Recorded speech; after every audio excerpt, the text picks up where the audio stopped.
એ મારાથી શું કરું? હું તો મજાક કરતી.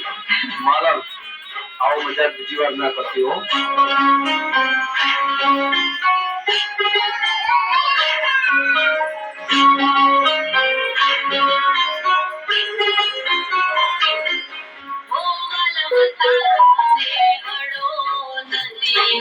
કિનારે મળવા તને આવતી દૂધ